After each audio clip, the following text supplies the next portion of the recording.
one of those bumper cars.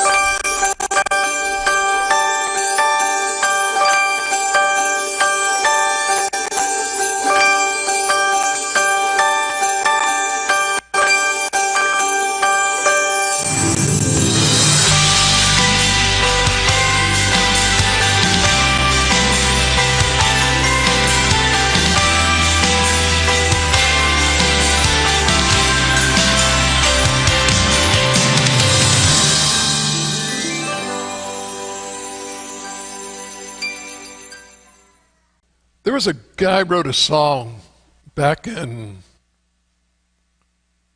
give me a break, back in, I don't know, when was it, 2001?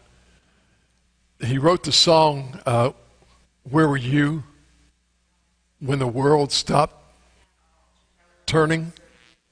Remember? Alan Jackson, who wrote the song. And so it's like, okay, where were you when the world stopped turning?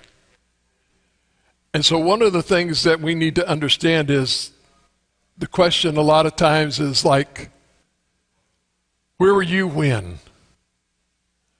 For instance, like every generation has those moments that something occurred, something happened in their life. And somebody will ask you the question, well, where were you when? Where were you when like something major happened? For instance, like some of you might remember this. Where were you when Neil Armstrong landed on the moon? Hey, some of you weren't even born, so you won't remember that. Where were you when you heard about the assassination of JFK? I wasn't even here yet, some of you are still saying. Or in a Catholic hospital. See, I was still in school. So where were you when Martin Luther King Jr. was shot? Do you remember that? What about just a few years ago when Columbine happened? Do you remember that? When the two boys shot up the school? Where were you on 9/11?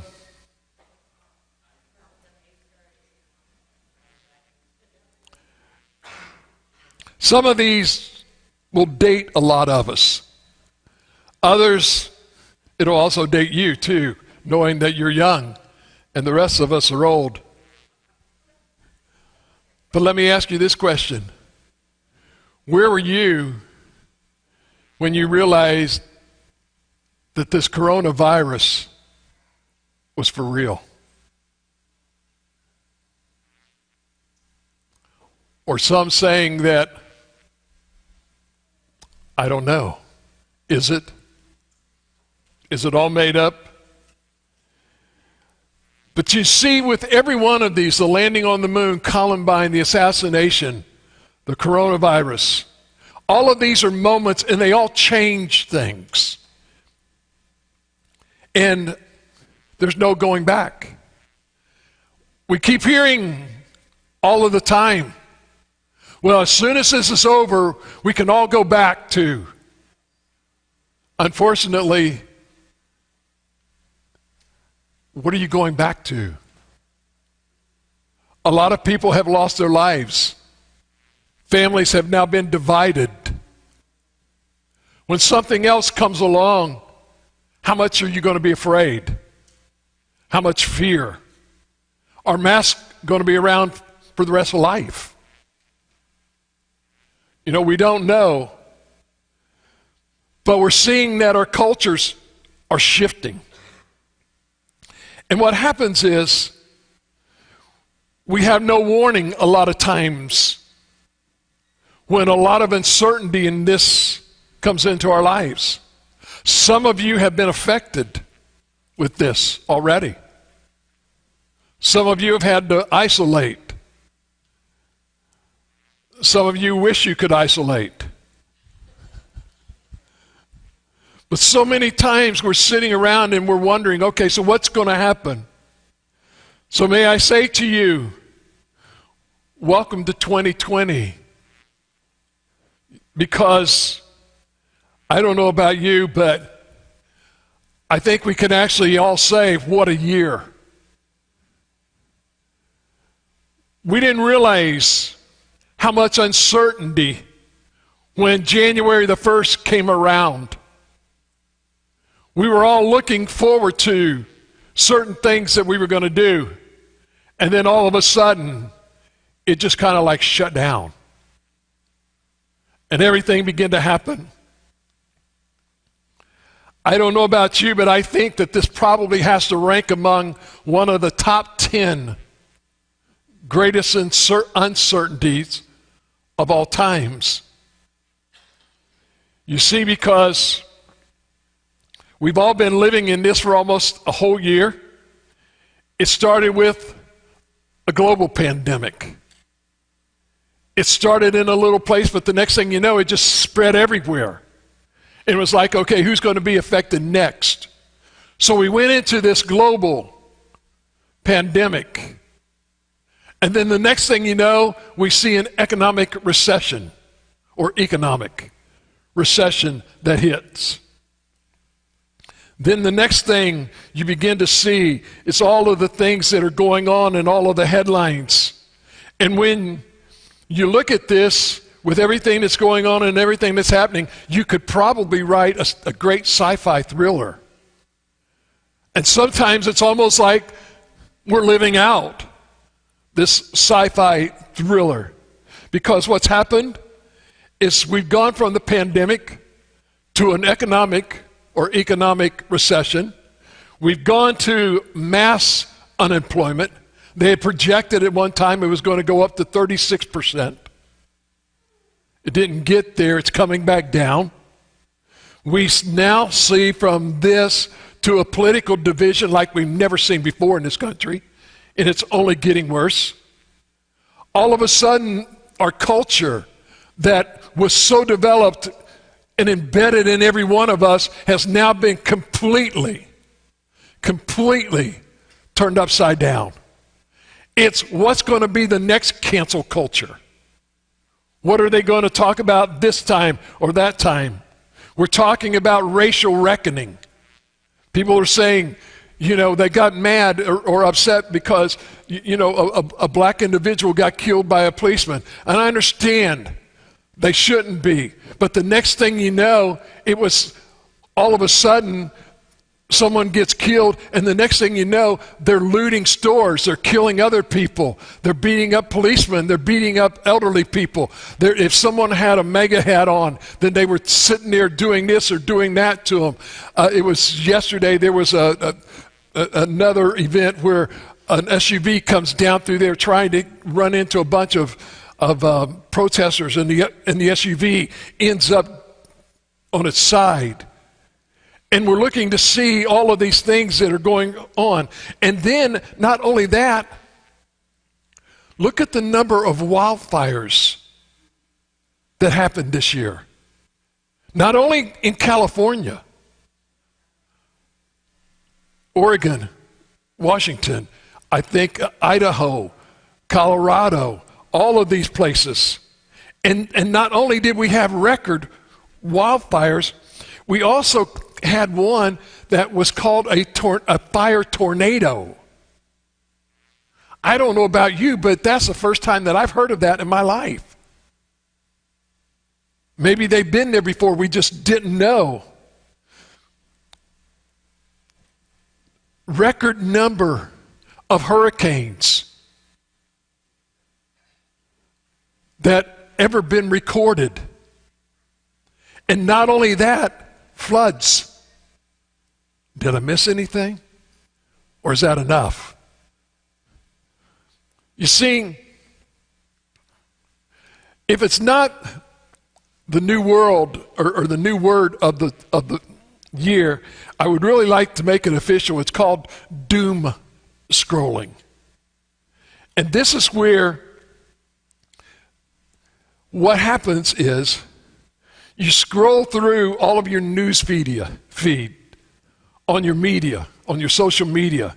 And what was it? It was nothing but one doom after another doom after another doom. You go to all of your news feeds that maybe aren't even on your social media. They're just out there and you're looking at them. And everything you're going through and you're scrolling, it was talking about how many more new cases, how many more new deaths, how much is this, how much looting has been going on, how many, let's defund the police, how many calling each other names, and children who are committing crimes at the age of 13 and 14 and 15, and things are going on. And what's happened is, when the next thing we know, we're catching ourselves going to bed. And the last thing we do before we turn out the lights is we just finish up with the bad news.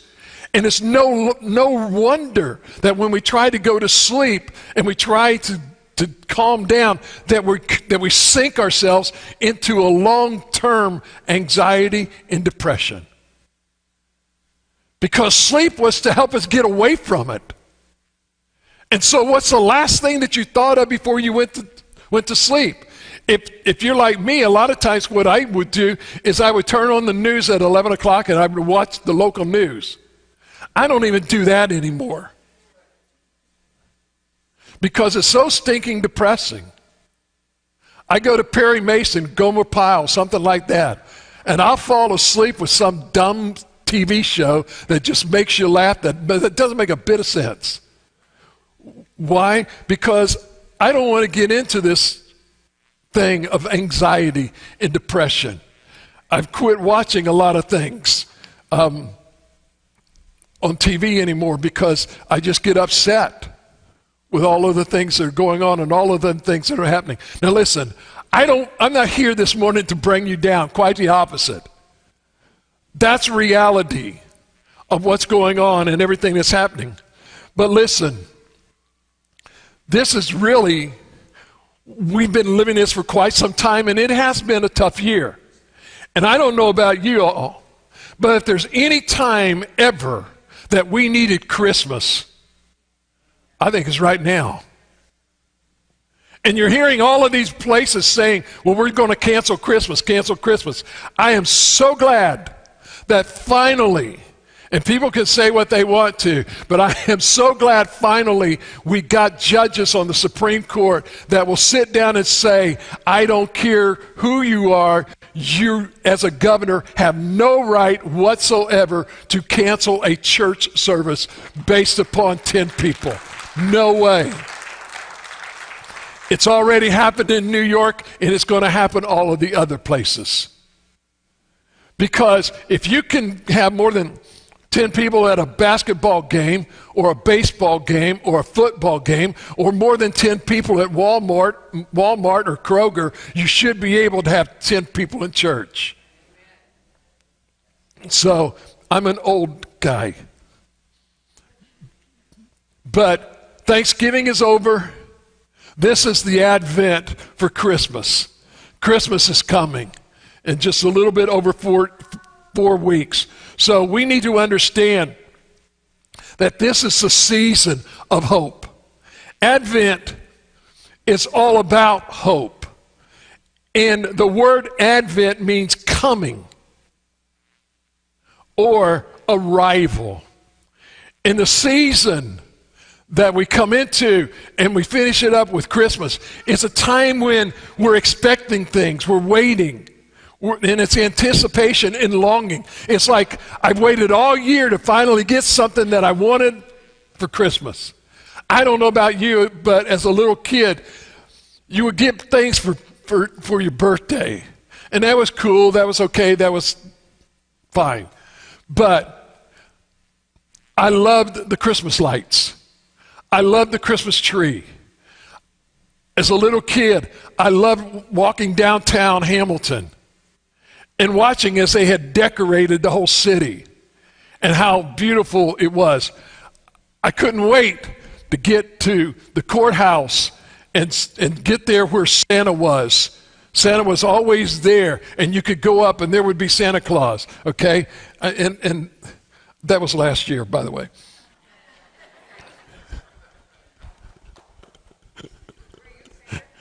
Huh? No, I didn't. I should have. But as a matter of fact, I don't have them with me. But I found some pictures from about 10 years ago when Huey played Santa. And I was going through some pictures as I was going through there. And I got a picture, and I'm looking at that thing, and I'm looking at Mark, and I'm thinking, and I told Diana, where did all my dark hair go?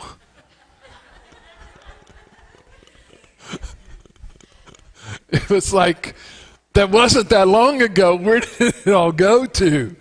But it doesn't. So anyway, what we need to understand is this. Advent is not just an extension of Christmas. You need to understand something about this. It's a time that links the past to the present to the future. And what we need to understand is this. It gives us an opportunity to share with people about the birth of Jesus Christ. Yes, it was in the past, but it's still as relevant today as it was then. And it's going to be still more relevant even in the future. And this is the thing that we need to understand. What happens is this. What are we waiting for? Him. Him. And so this whole season is about what? Him. Jesus coming. And so guess what? We're in anticipation of him coming. And still we're waiting and longing for him to come and show up. But what we need to understand is Advent is a time to prepare our hearts and to help us place our focus on a far greater story than our own. This isn't about me or about you. It's about God's redeeming love for our world. But the problem is we've made it all of these other things. So, I don't know where your anxiety level is. I don't know where your uncertainty is. But I must say this to you, that wherever you are at in that aspect, you need to understand something. If you are a child of God, you are on a spiritual journey. And that's more important as to where you are there. Are you stuck? Or are you looking for the anticipation? I don't know about you all. I was talking with Diana as we'd gotten away. And I said, you know what? I don't know how much longer I'm going to be here. And this is not a doomsday thing. As you get our age, you're realizing it could be any moment. We've watched it happen. We've seen it occur with people we've known as friends and loved ones that we've known for 40, 50 years. And then all of a sudden, the next thing you know, they're gone. And you're living with that uncertainty. And so the question arises is, what are you going to do in celebrating Jesus? So this morning, we're going to do something different. As we start this, generally you would start this in Luke chapter 2 and talking about the birth of Christ. And we're going to go to Luke chapter 2, but we're going to kind of go to the end of there. After Jesus has already been born. And we're going to go to Luke chapter 2. And in there, we're going to go down to, I think it's verse number 29. And what you have is this. There are two people in this story. One is a gentleman by the name of Simeon, and another is a lady by Anna. These two have been serving for over 50 years. and waiting in anticipation for the coming of the Messiah. They had actually been told that they would not die until they had seen him. And so every moment of their life, they're waiting. When am I going to see him? When am I going to see him? You're going to find that Anna was a woman who had gotten married. But she was only married for 7 years. And then her husband died. And she became a widow. And what did she do? She went and worked in the temple. The Bible says for many, many years after that. Decades that she was working in here. And what you begin to see is this. The children of Israel had been under the rule of thumb of the Roman Empire. It was almost like, if you go all the way back to Exodus, it was almost like that. They were almost slaves. They had house and property and things like that, but could be taken away from them at any point in time. They were taxed beyond measure. And it was almost like they were praying, God, how long do we have to wait before you get us out from underneath the rule of these Egyptians? And now they come to the time of the Roman Empire, and now they're conquered again. And they're praying, God, how much longer is it going to be until the Messiah comes? The one that you promised us that's going to install his kingdom here. God, how much longer? How much longer? And every day they're praying this. And what we need to understand is this.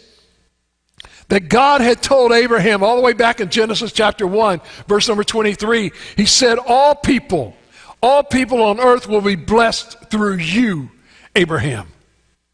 And they're asking this question, how long is this going to occur? How long before all of this goes on? And what we see is this. Jesus, the Messiah, was born, and let's just, whatever you want to do, let's just say on that first Christmas. I don't care if it was April, May, June, or July. All I'm saying is that's the day and the time that we celebrated his birth. And we're looking for that. Now, a few things about the story before we get there that we only have a couple of kids, so I think we're okay. What we end up doing is Christmas plays. We start with Mary and Joseph, and then we have the shepherds. They're in the stable. You have the shepherds. They come and visit them from their flocks, and then at the end, kind of they're all there and stuff. Then we sneak in these three magi, and to come in there to Jesus. And then at the end of it, we always have the angels singing, Silent Night, and then we roll the credits. And that's the way it goes. But see, what happened was the story of Luke, he ends the night of Jesus' birth with the shepherd's departure, not the three kings. But then he brings us to this story in Luke chapter 2 and verse number 29 through verse 38. And here's what he says. And this is Simeon, when he had taken up the baby Jesus. Jesus was 8 days old. If you read right above here, it says, as custom was, on the 8th day of the circumcision, they would bring the child there to the temple to be circumcised. Simeon is holding Jesus in his arms. And here's what he says. Now, Master, you can dismiss your servant in peace as you promised. For my eyes, they have seen your salvation. You have prepared it in the presence of all peoples, a light for revelation to the Gentiles, and glory to your people Israel. His father and mother were amazed at what was being said about him. Then Simeon blessed them, Mary and Joseph, and the baby, and told his mother Mary, "Indeed, this child is destined to cause the fall and rise of many in Israel to be the sign that will be opposed, and a sword will pierce your own soul, that the thoughts of many hearts may be revealed." Now comes Anna. There was also a prophetess, Anna, a daughter of Phanuel of the tribe of Asher. She was well along in years, having lived with her husband 7 years after her marriage, was a widow for 84 years. Now get this, 84 years, 7 years after her marriage, that means 91. And if she got married at the age of 12, which maybe she did and maybe she didn't, she would have been 103. And what's she doing at the age of 103? Serving the Lord in the temple every day, taking care of business. I pray to God that if I live to be 103, that you can find me working and serving the Lord and not sitting around counting my Social Security check. Because listen, it goes on. She did not leave the temple, serving God night and day with what? Fasting and praying. She didn't sit around for her next meal. She spent a lot of time fasting and praying. And listen, at that very moment, she came up and began to thank God and to speak about him to all who were looking forward to the redemption of Jerusalem. She began to see these things and all of the things that were going. And so we began to see what was happening. So what happened with Simeon and them, they were expecting God to come through and do exactly what he had promised. And my question to you this morning is this: what are you expecting God to do in your life? What has he promised?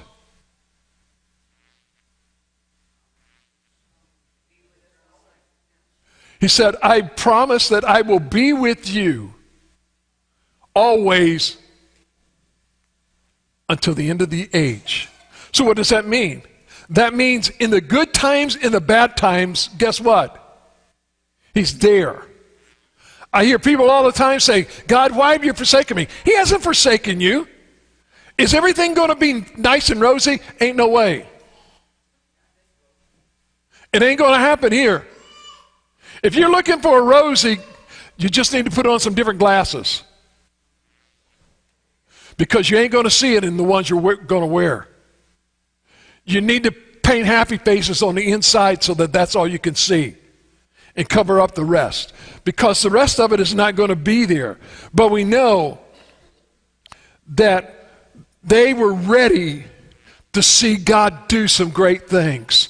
My question to you is this: are you ready to see God do great things?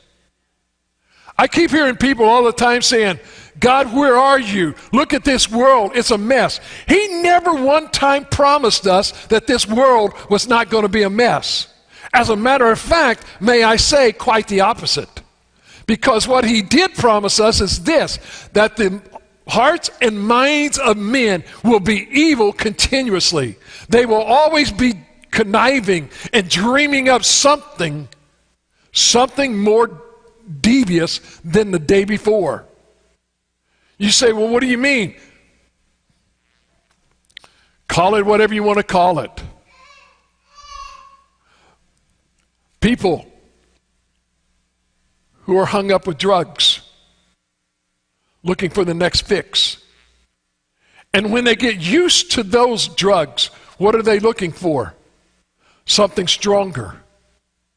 Because they become immune to those.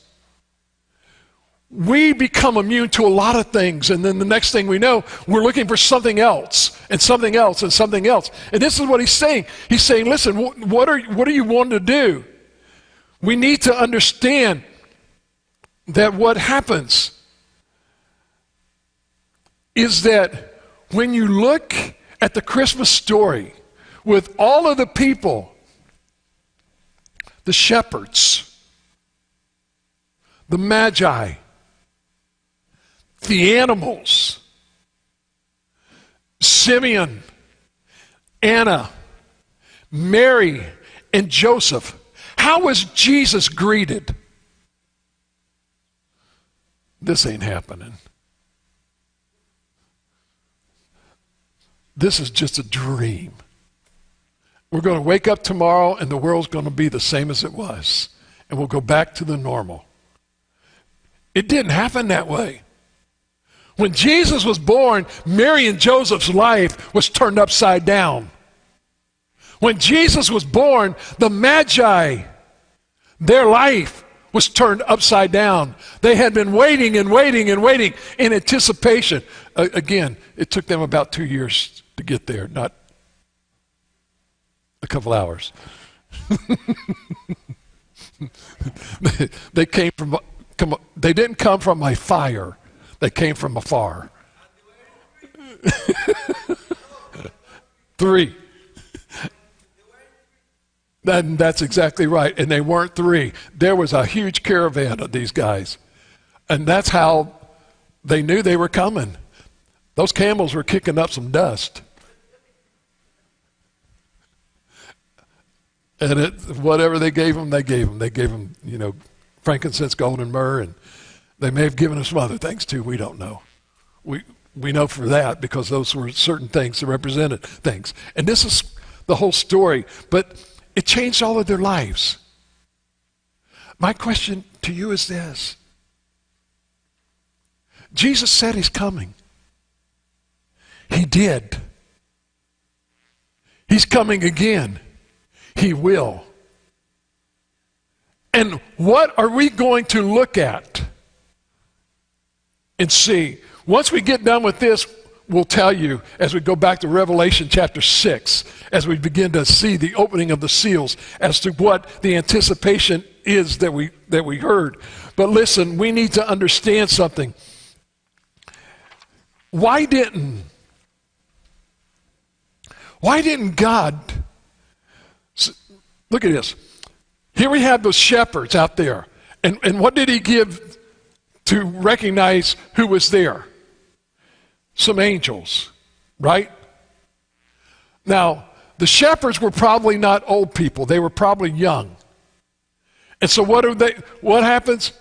They see these angels. Now, he didn't do that with Simeon and Anna. And you got to look, Simeon and Anna, they're elderly. Now, I don't know about you all. That's why I don't think I'm going to see an angel, because it might cause a heart attack. And you think about it. If she's 100 years old and all of a sudden she sees an angel, she may have had a heart attack. But God, in his infinite wisdom and everything else, says here, this is the one that I told you. Showed him in a situation or an environment that she was accustomed to. She was well aware of children coming into the synagogue or into the temple. Time after time, day after day maybe. A child would come in and they would present the child and all of that. And so here, this is kind of, I'm on familiar territory. Nothing unusual. But then all of a sudden, you've got this young husband and wife and their child coming to be circumcised and presented there. And then Simeon, who she knows very well who Simeon is, and Simeon takes the child and begins to start talking about who the child is. And I believe Anna's over here. Oh, man. Oh, wow. This is what I've been waiting for. I've been waiting for day after day after day. I've been waiting for to see that child, the Messiah that was coming, and to see him and to be able to just maybe even hold him or touch him. How blessed could she ever been at 101? And we don't see. But sometimes we need to understand this, and that is, God said, I will come through for you. And my question is this, are you able to see when he's going to come through for you? Because he always will. Because he always said that that is there. So what's the first thing we need to do? We need to see hope sees beyond what's here right now. When we look at the world right now, I mean, honestly, every place you go, people have on masks. You have no idea what the expression is underneath that mask. You don't know if they're frowning. You don't know if they're smiling. You have no idea. And most of the time, you're afraid to talk to them. Why? 6 foot social distancing. And I don't want you talking to me because you may have the germ.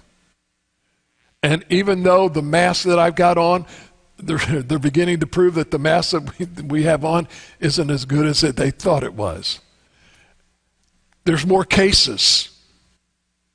I don't know about you all, there's more cases, but everybody's wearing masks. But you got cases all over the place, right? And they're going up. More people are dying. And you're reading this and you're seeing this and everything that's going on and everything that's happening. And you're saying, Lord, what am I going to see tomorrow? And the thing about it is that this hope sees beyond what we're seeing right now. What is it? That we know that this is not our final place. That no matter what goes on and no matter what happens here, there's our hope is way beyond this.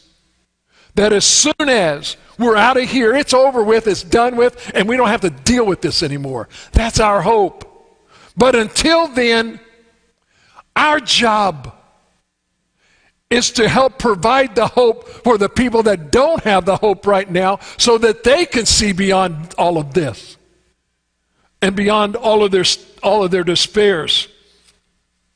You need to understand that no matter how bad your year has been, no matter what kind of problems and struggles that you're facing right now, no matter what kind of season of darkness, of pain, and the things that you've been in, that you need to say, and let me encourage you, do not abandon hope. Don't give up the ship because he's still on it. And I don't know about you, but I ain't about ready to abandon ship. And you want to know why? Because I know what's on the other side of the ship and what's in those waters. I'm okay. I'll stay right where I'm at. And if we get it, we get it. Romans chapter 8, verse number 1 says this, that there is now no condemnation for those who are in Christ Jesus. I don't care what the world thinks about me, okay? It isn't because I'm old. It's just I don't care. Because at the end of the day, what I better care about, is what God thinks of me. Because he's the one that's going to judge me, not them. And sometimes we need to understand these things. And so, in Romans chapter 8, verses 24 through 26, he says, for in this hope we were saved. But hope that is seen is no hope at all. Who hopes for what they already have? But if we hope for what we do not have, we wait for it patiently. In the same way, the Spirit helps us in our weaknesses. So let me look. It says hope that is seen is no hope at all. Who hopes for what they already have? For instance, pretend that this is a $100 bill. It needs a 1 and another 0. It's a 20. Okay? Now, let's say that you came here this morning and you prayed to God and you prayed to Him hoping that you would get $100. And I came up to you and I gave you this $100. Where would your hope be?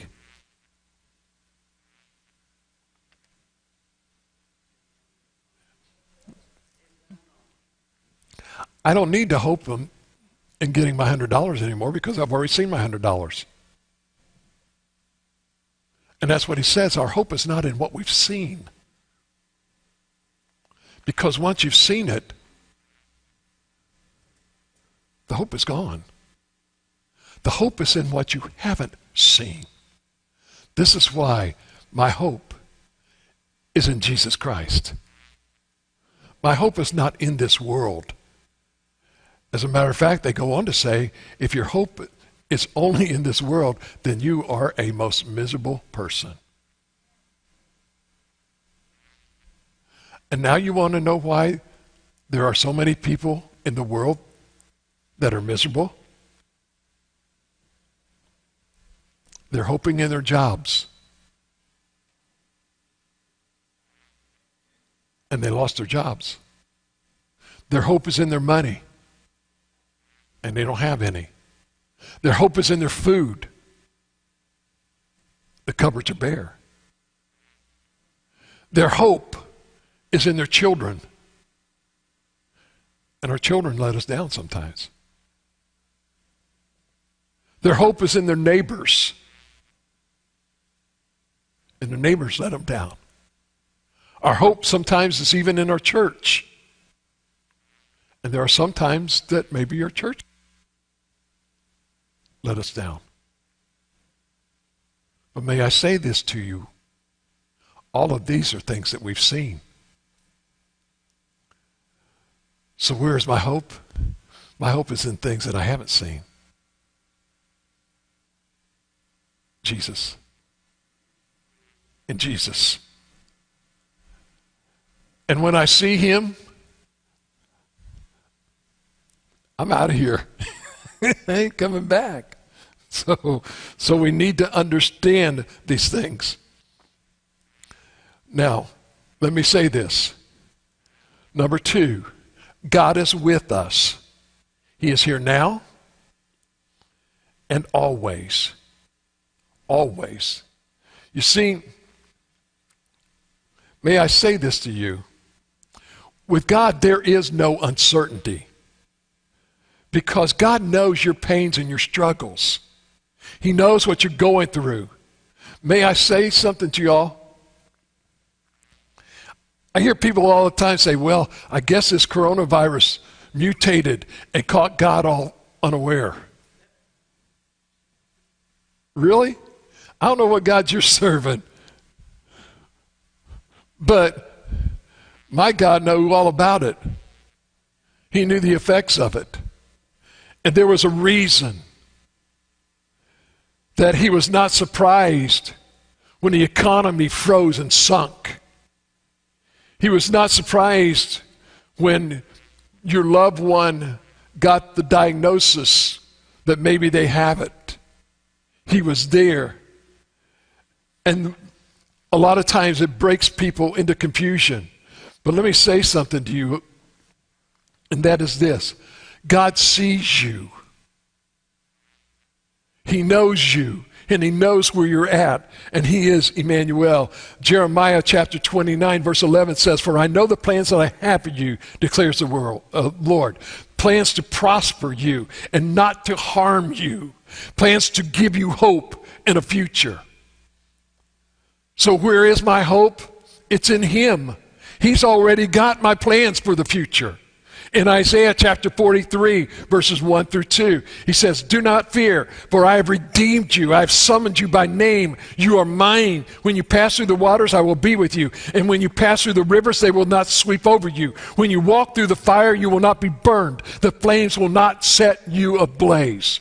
So guess what? Whatever is here, whatever is happening, he says, I will be with you. So whatever is going on, ladies and gentlemen, in your life, you need to understand he has not forsaken you. He is still there with you. Whether it's in the valley, in the fields, on top of the mountain, on the sea, in the boat, out of the boat, wherever it is, he is there with you. We need to understand something, and that is this. In Romans chapter 5, God gives us the hope that inspires us to carry on. Here's what he says. He says, "We boast in the hope of the glory of God. Not only so, but we also glory in our sufferings, because we know that suffering produces perseverance. Perseverance, character, and character, hope." So guess what? When this stuff hit, everybody's saying, "Oh man, now what are we going to do?" Here's what he's saying, that with this suffering, it develops perseverance. How long have we had, I mean honestly, think about it. You get a cold. How long does it last? Usually. A week or two, and it's over. And so guess what? When you're getting that cold, you know that it's going to be over with, and so it gives you character. Yes, I'm okay. I'll be all right.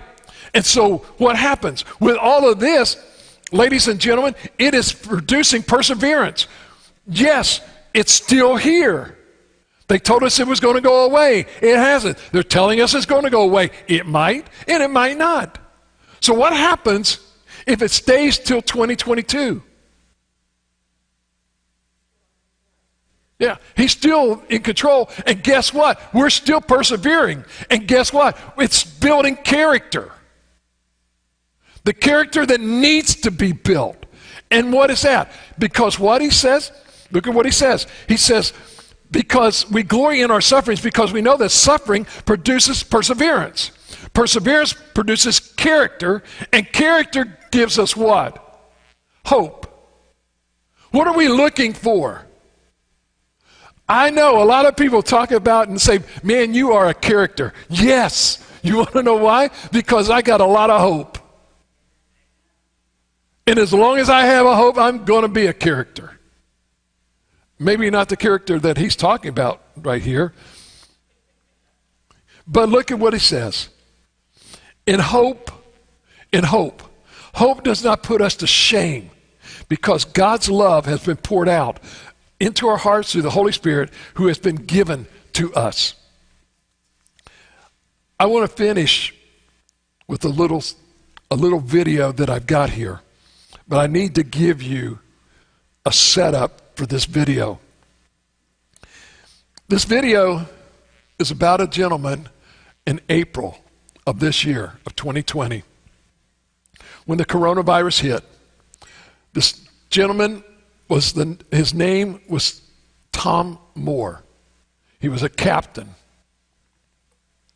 And he was 100 years old.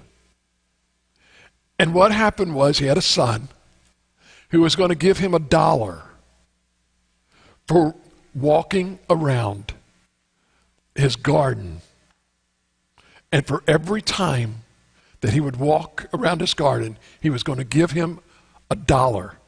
And the gentleman's goal was, on my birthday, I'm going to walk 100 times. And I'm going to raise 100 pounds. Okay, not dollars, but pounds. Going to raise 100 pounds. Well, here's what happened. His daughter took this challenge and posted it online to be a charity.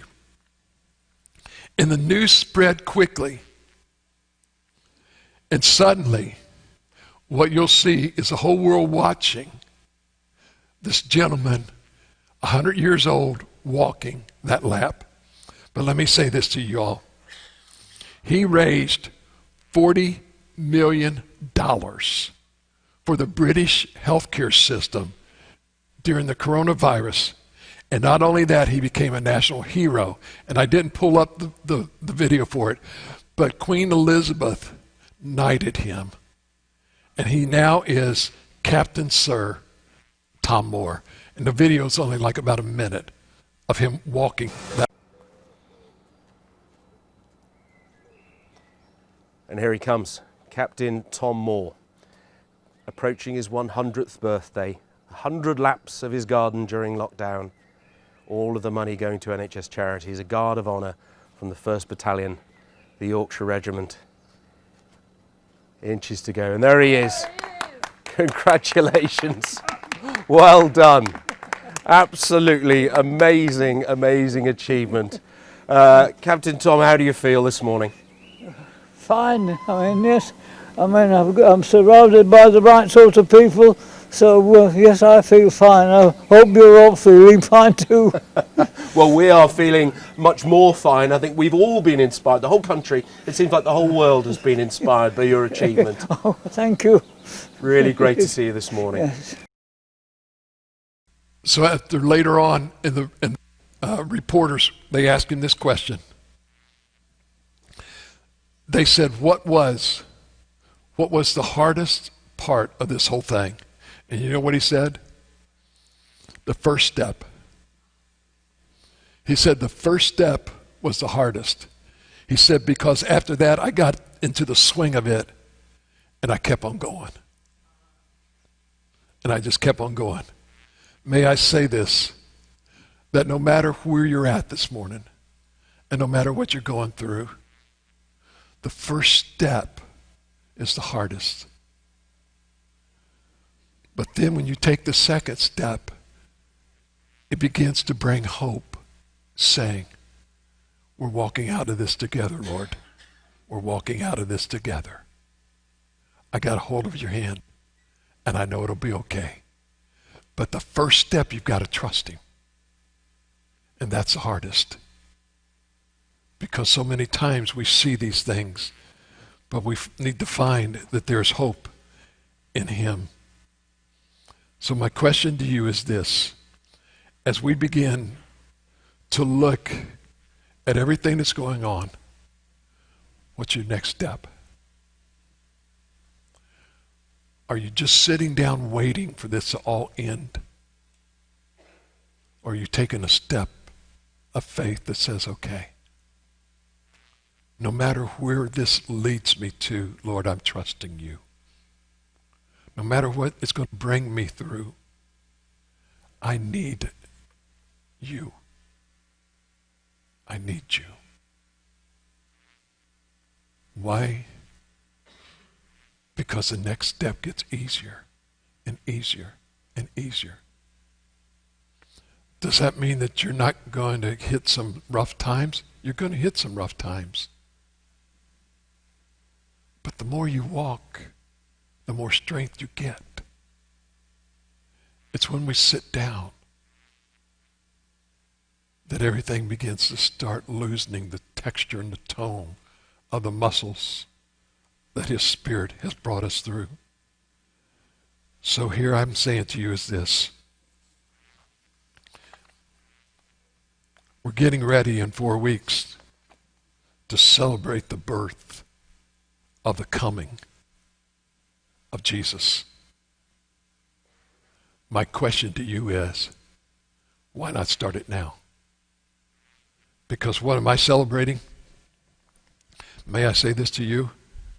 And I hope and pray that today and every other day I celebrate the same thing.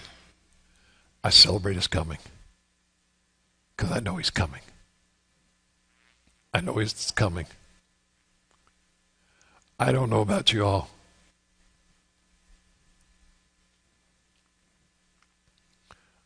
But when I look at all of the things that are going on, and you think about this for a minute, we've had what? About 250,000 people in America that have died from this. from this. How many people have died of suicide during this period of time? We're just talking about COVID-19, 250,000. But how many have died of suicide because of anxiety and depression? How many families have you read in the newspaper where a father may have killed the mother and the kids and then killed himself to get them all out of the misery that they're all in because they felt they had no more hope? 250,000 may be just a drop of the bucket if we look at it in the numbers, but nobody will ever know. And yet at this time, when you look at this, has America turned back to God?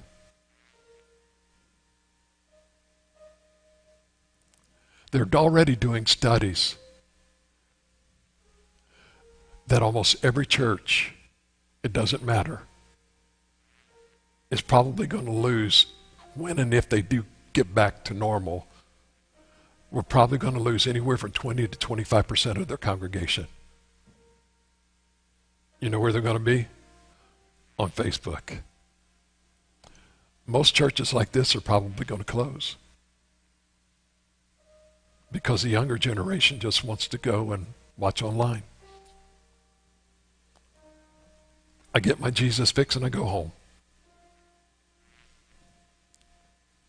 Feed me. The problem is, there may be the big churches, and they can weather the storm, but even the big churches are having a hard time now weathering the storm. Their offerings are down. Their attendance is down. At a time when we should be coming to God, we're going further and further away from Him. So how many more tears is God going to have to shed? Not just America, ladies and gentlemen, we're talking the world. How many people are on their knees crying out to God, save my children, save my family, save my neighbors? They're afraid to tell their neighbors about Jesus. They want to stay in their homes, locked up. Remember the times when you went shopping and you talked to somebody in the store? Now they see you coming and they sidestep you, so they don't want you to talk to them. And it isn't because they don't like you, it's because they're afraid. They're afraid. So may I say this to you, let's go back and rediscover Christmas and what it's supposed to be like. Telling the world of a celebration of one who came so that we might live.